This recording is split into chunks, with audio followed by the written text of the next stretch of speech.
Bonjour. Bonjour à toutes les personnes qui vivent avec l'autisme.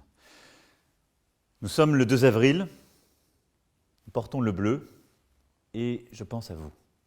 J'imagine votre inquiétude en ce moment, les émotions que vous pouvez ressentir et j'essaie de me mettre à votre place. Depuis le confinement qui a débuté le 16 mars dernier, vos habitudes ont changé et vous êtes peut-être un peu perdu. Vous aviez l'habitude d'aller travailler ou d'étudier tous les jours quelque part et du jour au lendemain, tout cela n'était plus possible.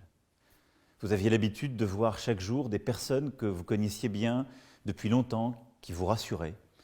Et du jour au lendemain, vous avez dû leur dire au revoir sans savoir précisément quand vous pourriez les retrouver.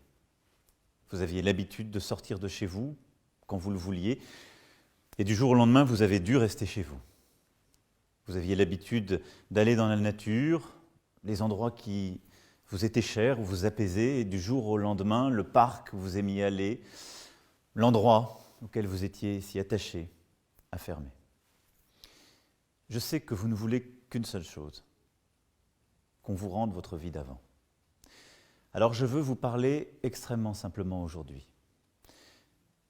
Nous avons essayé depuis maintenant près de 3 ans de faire le maximum pour tous nos concitoyens qui vivent avec l'autisme au quotidien. Et je sais que cette période que nous sommes en train de vivre, pour vous, est particulièrement difficile. Mais si toute votre vie a changé comme ça, c'est aussi parce que je l'ai demandé à toute la nation, et c'est pour vous protéger. Pour vous protéger, vous, et protéger toutes celles et ceux que vous aimez. Le meilleur remède, celui que nous, comme nos voisins, adoptons, c'est de réduire les contacts. Parce que ce virus, il se transmet en passant d'une personne à une autre, très facilement. Et donc, pour protéger l'ensemble de nos concitoyens, les personnes les plus fragiles, qui ont déjà des maladies ou qui sont plus âgées, pour protéger aussi nos soignants, nos hôpitaux, nos services de réanimation, eh bien, ce que j'ai demandé à toutes les Françaises et tous les Français, et donc à vous aussi, c'est de moins vous voir pendant un certain temps, de réduire vos contacts, de ne plus sortir, de respecter ce qu'on a appelé le confinement, c'est-à-dire pour toutes celles et ceux qui le peuvent, de réduire les contacts avec l'extérieur, pour arrêter de faire circuler le virus. C'est pour ça que vos habitudes ont changé. Mais vous pouvez maintenir une régularité et une routine aussi chez vous. Vous pouvez passer du temps à faire des choses qui vous intéressent, développer de nouvelles passions. Vous pouvez continuer à apprendre depuis chez vous. Beaucoup de choses ont été faites pour la culture, l'éducation, les jeux, pour essayer aussi de développer beaucoup de choses depuis la maison et en ligne.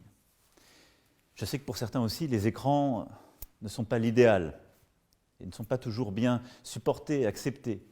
Vous pouvez aussi maintenir le lien avec les personnes qui vous manquent, en écrivant pour prendre des nouvelles, en appelant, par le téléphone, pour ceux qui le veulent aussi et le peuvent par vidéo.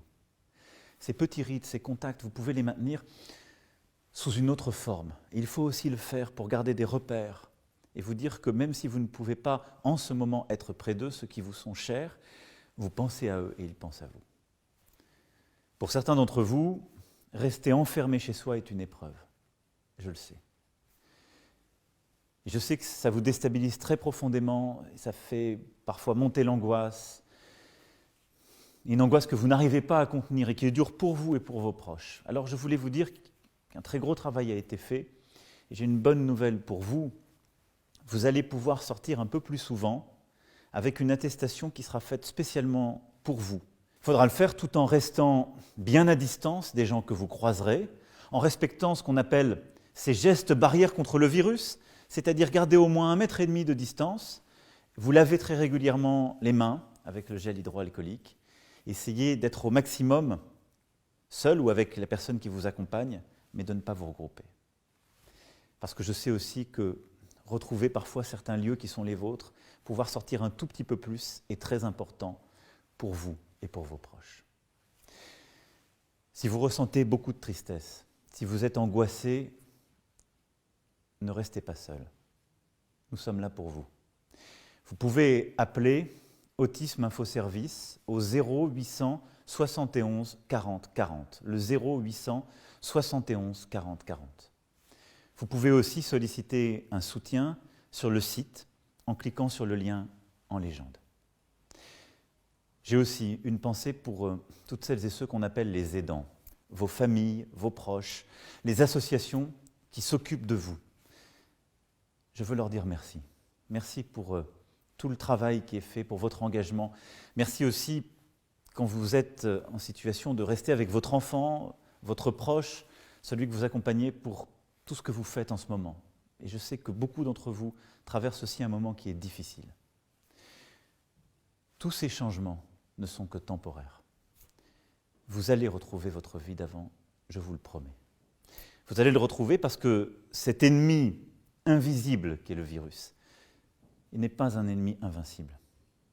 Et parce que tous ensemble, nous apporterons notre pierre, notre contribution, nous arriverons à le battre. Et c'est cet effort que je vous demande en ce moment. Alors je vous promets que vous retrouverez votre vie d'avant. Je vous dirai quand ce sera à nouveau possible. Soyez forts et courageux. Et je pense très fort à vous. Merci.